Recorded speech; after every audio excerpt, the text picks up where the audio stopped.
we have, thank you. Let me get that off my screen here. Okay, today we have a vast panel of great speakers of all types from all over. First, we have Susie Adams, the Chief Digital Officer for Microsoft.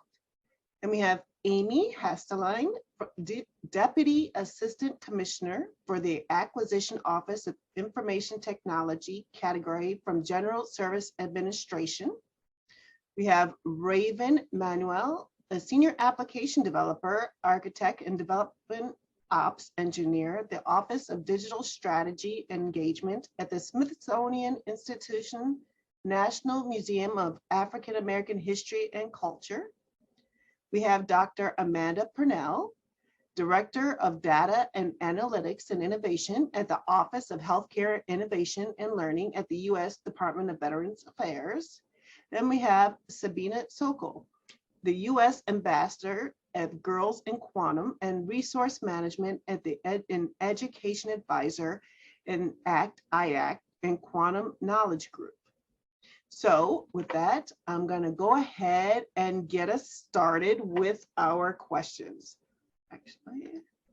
So the first question I actually want to get started with is to Dr. Purnell. Dr. Purnell, the percentage of women in all tech-related careers has decreased over the last 2 years.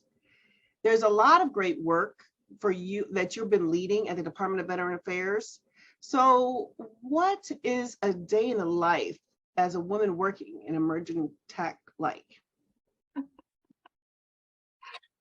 Well, like many people's day in the life, there's a lot of switching from task to task to task to task. So we're all jumping from one role to another role, sometimes playing more than one role in any particular situation. And so the work that I'm trying to do is community building. How do we open up the doors, allow more people in, allow them to feel safe, allow them to feel encouraged, and keep continuously looking for the ways in which there are additional people that we can bring into the work.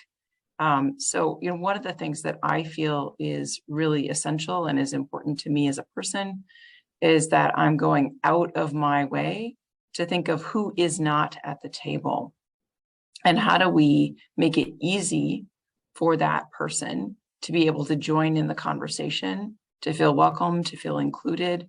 I'm a psychologist by training, working in data. And so one of the things I often think about is how do we communicate what we're trying to do in a way that engages more stakeholders? So, I originally moved away from science and towards, psychology is a science, but I moved away from analytics and innovation because I thought that I don't see people who look like me. So I think part of what I'm constantly trying to do is think, how do I recruit people who have as many different kinds of faces and as many different kinds of backgrounds as possible to make it feel like a welcoming and safe environment for other people to join. And so for me, it's important that I take some time to strategically plan and think. So we know that women tend to commit to be helpful to others. That means that we often tend to overcommit ourselves at the sacrifice of our own success. And so I had a coach who I really appreciate, who really strongly encouraged me to take time in my day as a dedicated effort to be helpful to other people. That by taking that time, I was really being more helpful to other people because I could strategically think. So, previously I would just go because I just wanted to be so helpful. And now pretty much every day I consistently have at least a 30-minute block of time that I'm thinking about what is it that I really want to do? What is the most important thing? And how do I prioritize the most important things for me to be involved in? And those things that I don't need to be involved in, to think of it as an opportunity to elevate others. Wonderful, wonderful advice. Does anyone else on the panel have any other feedback towards that? Anything they want to say? I know that I've heard the same thing throughout my career, that especially as a nurse, we've often heard that nurses eat their young. We've heard that so many times in other people in their career, they often eat their young. So, and I don't want to do that. So is there any other best professional advice you've ever received besides that, Dr. Purnell? So I think that this, taking of space is one of the most important professional I've ever received, is to intentionally choose space to be of greater help to others, and to really pay attention to how I'm feeling in a room as a marker of how things are going, and to monitor ways in which I have control over what I can do or can't do, and then adapt based on that information. So I think I know that a lot of people have heard this, sort of being encouraged to build these kind of 5 and 10-year strategic plans. I have gotten some really good advice to pay attention to the opportunities of the moment, pay attention to what you're kind of engaged and attracted to, and pay attention to those things that feel like they're not the right fit for you, and really listening to your own awareness, as well as checking in with others, and kind of building both an informal and formal set of mentors to support the journey. Great advice. Thank you. Okay. What about you, Amy? I have a question for you. All right, bring it on. Okay. Today, just 10% of those in the C-suite professional roles are women. So what factors impact a woman's ability to lead others? And what advice would you give to women working in technology today as they create new pathways? That's a great question. And again, I just want to say thanks for the opportunity to be on such an extraordinary panel with so many extraordinary people. What a delight and what an honor. I think actually, as I was contemplating this question, there are sort of 2 buckets for my response, because there are, factors that impact can be both positive and can be challenging. I think most women that are working in a professional capacity would probably concur that there are some factors that can be challenging in any work environment, and particularly in the technology environment. And those factors might center around stereotypical perceptions of who you are because of your gender or because of the role you may play outside of the office. So those perceptions or assumptions about your career goals, the way you choose to balance family or maternal requirements in your life, and then perceptions about how your choices vis-a-vis those personal matters in your life affect your ability to compete or sustain a leadership role or even a C-suite role over time. And those perceptions can really be impactful, both in terms of an individual's self-confidence to pursue types of new leadership opportunities, and they can certainly affect the culture of the world around them as they are operating and competing in those spaces. But the other side of the coin, and on the good news side, I think there are also some incredible factors that really facilitate not only women's presence, but frankly, their ability to contribute, and that others may benefit from their presence in that working environment. One of the things that occurs to me, and we've already seen this through our colleagues' commentary on the first question, women have an exceptional ability to communicate. We spend a lot of our life, one way or the other, translating what somebody just said, and what I really think they meant was blah, blah, blah, as you tell someone else. So this ability to communicate and translate really technical ideas and really technical concepts, or just complicated challenges, into very finite, concrete, understandable, resonating types of language is an incredible asset to any individual in the working environment. And many times women walk in with that particular skill set present. I would say secondarily, women are often some of the greatest multitaskers you will find. You've got, sometimes you've got a kid on one hand, you've got a dog on the other, and you've got two earbuds in your head and you're doing a conference call simultaneously. And of course, adding value along the way. So multitasking would be certainly one thing that I think can be positively impactful in our ability to compete for and really navigate in that C-suite space. And then finally, I would just offer that, I think history would also bear this out, that women are deeply equipped with true creative thinking skills, ability to understand super complicated problems and distill from them key nuggets that have to be navigated and achieved, and then thinking through those problems in a really multifaceted and highly engaged manner, I think makes any woman an incredible asset in the workforce. And frankly, any individual with those same skills, an asset in the workforce. But we can leverage all of those good skills for good and for good purposes. And we can also leverage them as we want to make our way up and through the leadership ranks. Good answer. I'm not even sure what to say about that. That was a very good answer. I'm hoping that you're pulling everybody else up with you. I can't wait to hear more. So what do you wish you had known before starting your career in technology? Oh gosh. What I really wish someone had told me is that the field of technology is not just for the purest technologists. It's awesome for any individual who understands ones and zeros and bits and bytes and architectural drawings and hardware and software and SaaS and IaaS and PaaS. That is unbelievable and cool and incredible. But you don't have to be a technologist to thrive in a technology profession. And in fact, as you look across the federal landscape and you look across even, and this is totally geeky, but like the 2210 series, which is what encapsulates IT professionals, that series has gone from being a singular one of just being a single 2210 in the federal government to now a spectrum of disciplines across that same space. Because the truth is, technology is a facilitator to law, regulation, policy, data, process, and it's a facilitator of people. And if you can do those other things, you can be in technology. You may not have to understand all the bits and bytes, but if you can do the other things, imagine the assets and the perception and the perspectives you would bring in a technical field. And I wish someone had mentioned that to me a long time ago, because I didn't really learn that until I got thrown in the middle of the pool and I went, oh, I can do these things.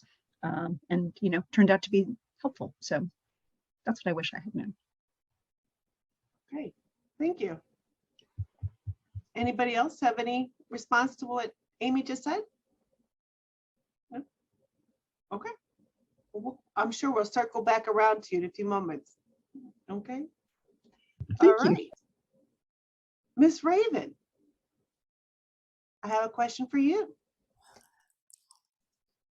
Today, just 29.3% of federal STEM workers are women.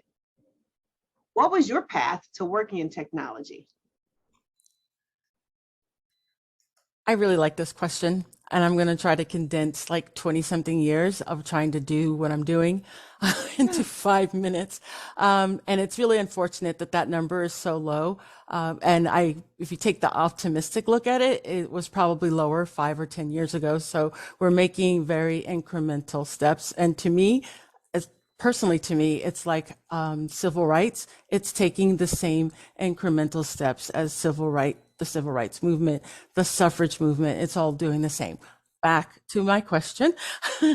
My path wasn't direct, and it wasn't an explicit career goal. Did not even know that I was going to be here. And it was actually an academic fluke that triggered this particular adventure. But the journey would not be possible without I have a very strong belief system and my faith, and along with a series of opportunities. And that's really what it was. So my path was defined by like what I call like stepping from one lily pad to another, with no knowledge of what is going to come next, and not even knowing where I'm going to land. And it was challenging, it was frustrating, and there were pleasant surprises. So it began when I was discharged from the Army, and I returned to university to complete my degree in BS in psychology. And because I served as a Russian linguist in the military, I actually added the BA in foreign languages. Why not, right? I worked for a few temp jobs before I got a job as a tech support specialist for America Online. So that was pre-merger. And what was cool is that when I was in the military, I worked with tactical equipment, which meant that you had to have a very strong field. It was a strong field in electronics. And I never worked with computers. So when I got to AOL, I never worked with the computer, didn't know what a browser was. And I apologize to anyone who's out there that I helped when I was on the desk. I was going from a script and I didn't mean to break anything. So, so my geeky friends at AOL, they taught me how to build PCs. I learned how to build the hardware. And because of the wonkiness in George Mason's graduation requirements, I could not graduate without having another class. So I took the IT 101, which is like Introduction to Technology, and it was wonderful. So if you fast forward a whole bunch of student loans later, I ended up with matriculating with a master's in software engineering with a focus in web applications and a graduate certificate in web-based systems. I also obtained a lot of certifications, but I was never able to get a job higher than a application support technician. Never worked as at that time I didn't work. So it really wasn't until about it took me 18 years before I was hired as an actual developer for a charitable organization. I started my own business so that I could sustain my skill set because I wasn't getting a job using all the skills that I had. And it really wasn't until 6 years ago when I was hired by the Smithsonian that I'm in a position that uses the full breadth of everything I know. It's challenging. It helps me to be creative. And I always say I have the best job ever. There's nobody in the world that has a better job. I double dog dare anybody to say that they do, because they don't. And that's because I really have a supportive leadership. And you saw my title. Everything that I've learned is in my title. So that was my journey. And it was crooked, and there were tears, and there were times when I felt like quitting. But then you have to back up, take a 30K look and say, okay, you're just keep going, and maybe the next opportunity will be better. The end. No, I think that is a wonderful story. And I loved hearing it, every piece of it. And especially since, go Army, that was me. So I almost wore my army band around me. So, and I want to say that when I signed up for the Army, I almost became a linguist. I was choosing between a linguist or a financial specialist. So I decided to be a financial specialist. I thought, when I got out, well, who's going to be a linguist? So I chose to handle everybody's money instead, That's true, because you can't really get a job as a Russian linguist anywhere in the United States. And I had an option for Farsi. I don't know.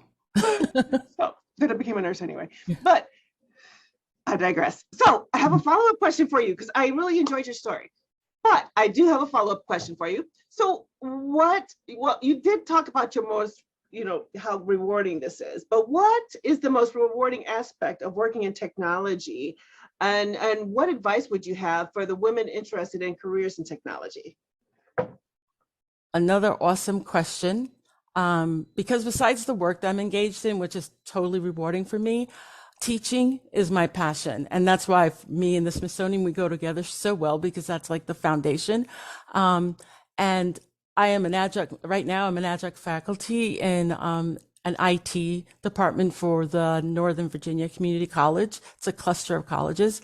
And it gives me an opportunity to just brain dump everything that I know to the students. And I like community college, better teaching there than than university. It also helps me become a mentor for women mid-careers in the underrepresented communities. And my advice for anyone, like any woman, is to treat every opportunity as an opportunity to learn about yourself. And the types of people and environments that allow you to flourish and become fruitful and be an effective leader. And it's also an opportunity to engage and interact with people inside your organization, probably mostly outside your comfort zone. And what this does is it strengthens a person's tactical skills to navigate an organization that might be nurturing and supportive, and then help you stay the course when time is to leave an organization where the culture's value system is in conflict with yourself. So everything's a learning experience. And if a person, for me, I didn't know where I was going, right? But if a person has a direct goal of where they want to go career-wise, don't be disappointed if you have to take a right before you get back on your track, because that opportunity will help you way later, because that's what happened with me. Okay. Great answer. Thank you. Thank you for You're sharing. welcome. Okay. All right. Next up, we have Susie Adams. Okay. How you doing, Miss Susie? I'm good. How are you? Good. Okay. Just to remind you, Susie is the Chief Digital Officer from Microsoft. So I have a question. 5 of the top tech companies only have a workforce of 34% of women. What gives? Okay, so not to mention 66% of women state a lack of a clear path forward in tech professions. Do you feel you have had to work harder than your male colleagues to advance your career? Well, first of all, I think it's super unfortunate that we're still only at 34%. I mean, I remember coming out of school, and I'll really date myself. I too went to George Mason and actually played basketball for him.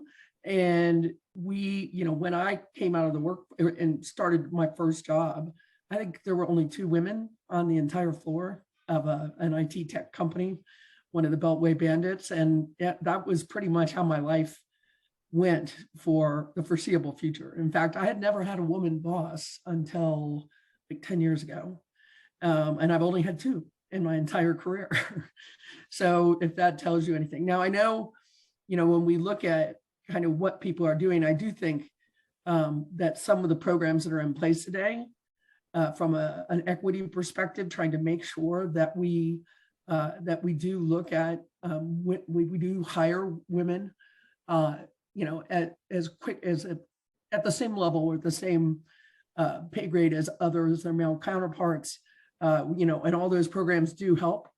And what I find, though, that's actually even more helpful is some of the work that we're doing in the STEM program. So going out and actually talking to the colleges, doing things like, we actually have an event called DigiGirls, where we bring in high school girls and middle school girls, and then they actually work on projects, trying to get them excited about the technology space. Sometimes it's just because I think the girls don't really, or in many places, they're really not sure what a technology job is. And I think one of the panelists mentioned that it doesn't just mean you're sitting in front of a computer and coding. I can remember my nephew telling me, I'm not going to be like you and mom, and I'm not just going to sit there and code. And I'm like, well, you don't have to.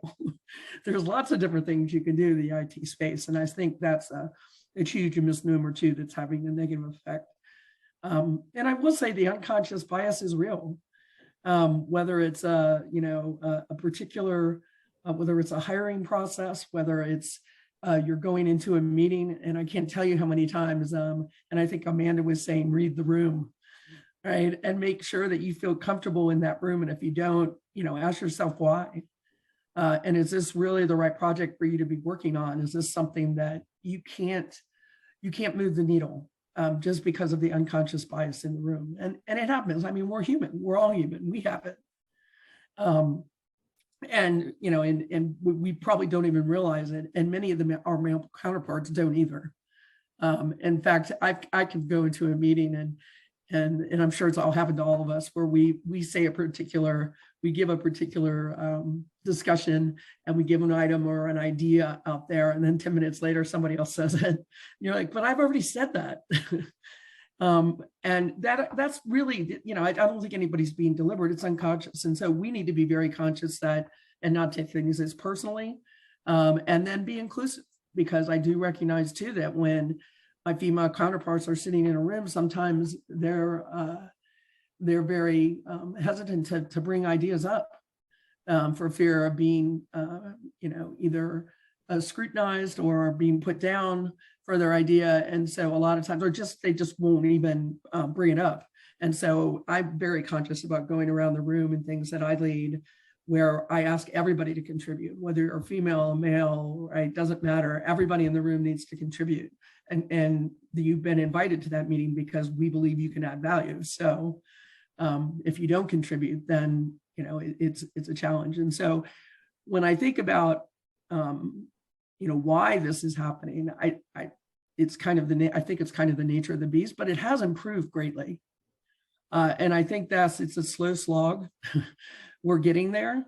And I do think that as large companies like Microsoft and Google and Amazon and Oracle invest more heavily in the STEM areas, that we're going to start to see that uptick go probably not as fast as we want, but it'll definitely get closer to the 50% range, probably, in the next 5 to 10 years, which again, this is a slow pace, but I could easily see that becoming, especially with the new, being able to work from home and work from anywhere, and be able to take time off to take care of your family, take care of your other responsibilities. I know that many of my friends have had huge challenges with that, whether it's taking care of an ailing parent, a child, right? Just doing the normal everyday things you have to do, but yet still be competitive in the marketplace. And I think that's this new way of work, I think is really going to help the female workforce, because we have so many other things on our plate that a lot of times think something's got to fall off, and sometimes that something is work.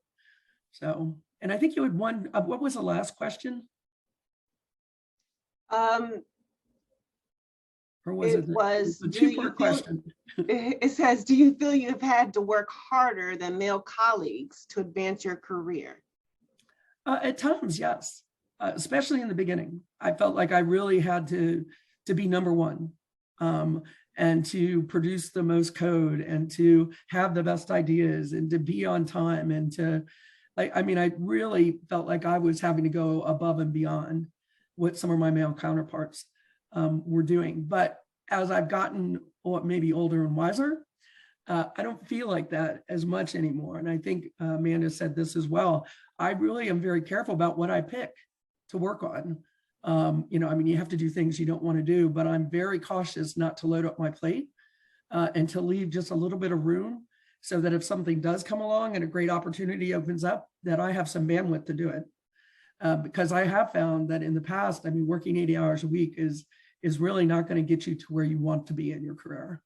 You'll become the person that everybody knows, and you'll collect all these tasks, but you might not ever be able to get to the one thing that you were trying to do, and the one place you were trying to contribute. I see that is resonating with quite a few people out there. Just some things in the chat here. I see Cynthia T in the chat is saying, just so for some others, they cannot read the chat. One of the things I have heard is, if someone else brings up your idea after you have already done so, say, thank you for reiterating what I brought up earlier. Something like that. And Amanda said, I've heard the same suggestion, Cynthia. Rayvn mentioned, thanks, Cynthia. I really like that response. Jessica said, I love that, Cynthia. I'm totally going to use that. So see, you're resonating a lot with others.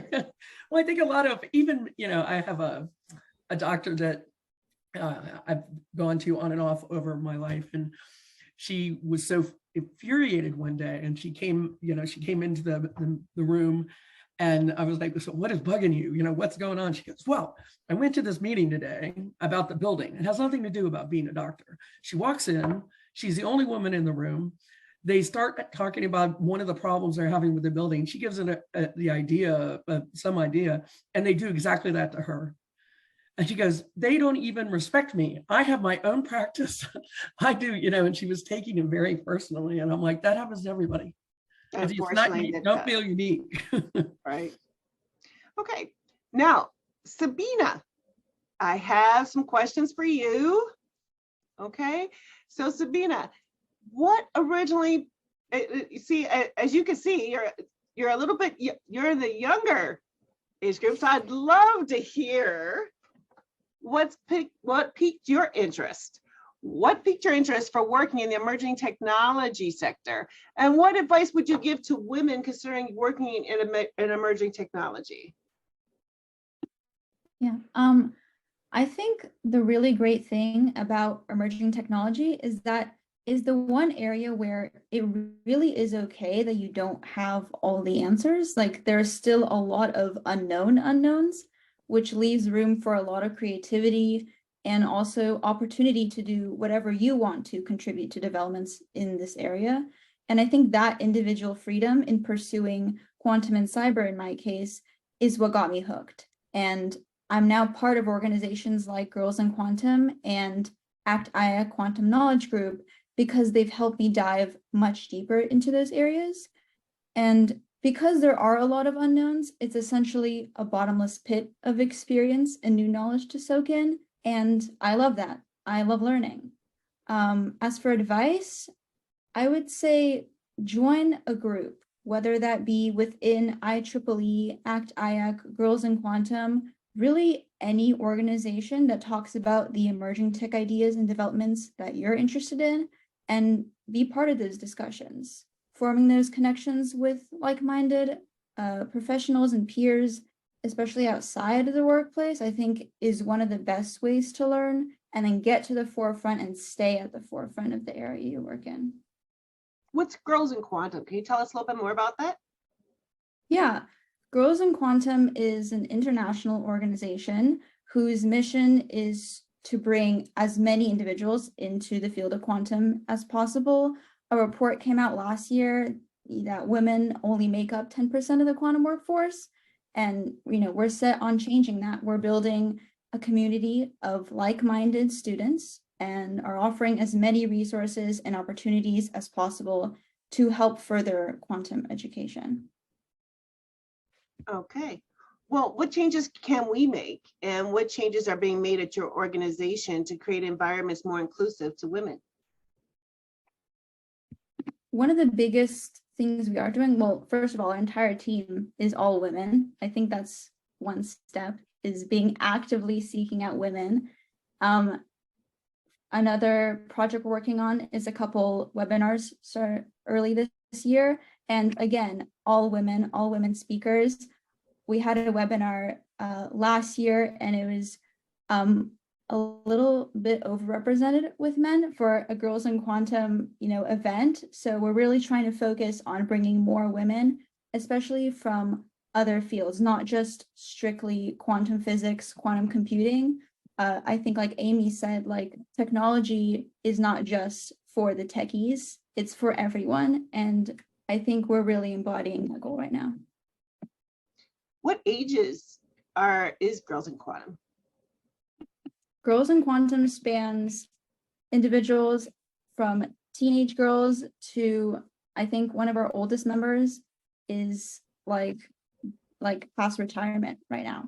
So it's a really wide range. And I think that just speaks to how exciting quantum is right now, that there's so much opportunity for everyone, no matter what your background is, what your age is. So you can start like in grade school? Yeah, pretty much. Okay. Can I say something to that, Amora? Yes, please do. I like what you're saying, Sabina. That's really awesome. The thing that I noticed that there's a gap. I am actually very excited about your group because of the span. What's happening now is that, sure, people are trying to target inclusivity, like you said, but they miss mid-careerists. Like for myself, like it's a gap between when women were kind of in technology and now the acceptance and the availability for to access technology, right? So you have this group in the middle that is not able to get to participate in any of these programs because they're either middle school, elementary school. My granddaughter has stuff going on in elementary school, or college, right? And then everybody else is left out. Or you can like have those job like I can't remember what that is when you're in a different job that doesn't, that's going to be phased out, and then they rework you so that you can have the skills. But there's nothing for people in the middle. And that's where I see there's a flaw in this inclusivity and accessibility initiative. Yes, we're working on that in ACT-IAC. We're working on doing the tech literacy and switching over. We're working on that. Okay, now I'm going to go around and see if we have any final comments from everyone and in the panel. Okay, so back to alphabetical order. Susie, do you have any? Get up mute here. You know, one of the I've had two what I would call sponsors. They're not necessarily just mentors, they're sponsors, and there's kind of a difference. But those sponsors truly helped my career, from asking me to do work on particular projects to giving me advice. For example, hey, you should get better at public speaking, and you should get good at one piece of technology so that you can make a name for yourself inside the organization. And that was great advice. And so I think it's really important that you find those people and seek them out. And the same person won't stay the same sponsor more than likely your entire career. It's usually where you're working. Somebody there is going to be your advocate. They're going to go to bat for you when it comes time for promotions and raises. And they're going to make sure that you're not forgotten when certain projects come up, or your interest or a project of your interest is around. They'll mention your name, and you might have a better chance of working on what you really want to work on. And so that was probably the best advice I ever got, and it was from a sponsor. And so I would encourage people to really seek those people out. Mm-hmm. And they can be older, younger, male. One of mine was male, the other's a female. It doesn't really matter. Just make sure you hit it off with them and you feel comfortable and you're willing to share, right? What you need to learn and where you need help. Wonderful wisdom. Wonderful. Amy. It's kind of hard to follow there, Susie. So thank you for saying all those great things. Certainly, I would foot stomp and amplify the importance of having a sponsor. And I sort of think of my advice for folks under the rubric of what I call PAVE, which is seek partnerships among many and different and diverse people. A stands for advocate for yourself and add value, and be valued and know your value when you're in the middle of the workplace. And then, last but not least, E for engagement and empathy. Engage others in being mentors for you, but also engage those coming behind you to be a mentor for them, and use your empathy really for good and to facilitate understanding and cultivation of problem solving. And that would probably be the best advice I could give. But I think, no matter where you are, and I think the panel has shared this on multiple pieces of the questions, it's whatever situation you're thrown in, you have an opportunity to lead from wherever you stand in that minute, and take advantage of that. You can craft your own path. People don't have to define that for you. And even if they do, you can take that advice and counsel, and you can still navigate and make it your own. Each of us have to be true to ourselves and our value system when we do that. And that's how leadership comes through. Excellent. Thank you so much. Rayvn. My perspective is kind of skewed a little bit because I always look at, it's my psych degree. I look at how I am and what everybody on the panel is saying. It's all great advice. I'm an introvert, and it really took me a while to actually get to the point where I could advocate for myself. There are people who will never get to the point to advocate for themselves. So to say, this is the American dream, you can do it, but that's not actually reality. What is real, though, are the people who do have the power and can empower. I was on a women's group, and because the women in leadership were in that like 50s, 60s, that area where women were totally demeaned, they had the mindset. So when they were recruiting they had the biases that Susan talked about. They had the biases because I don't even know why. So the education is for people who can empower. Look to see, give opportunities to people that you feel are in the background and maybe they just need a push. Because, speak for yourself and whatever. I'm thinking, that wouldn't have been me 5 years ago. I don't really care. I wouldn't have been able to do it.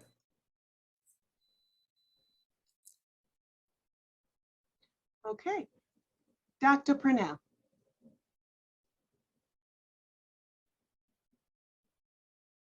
I'm gonna need more of a cue. I'm sorry. Closing remarks? How about that? Do I need to come back to you? I know it's hard to come back after Rayvn. I get it. I know, right? It's hard. It is hard because it depends on your rose or your tinted colored glasses.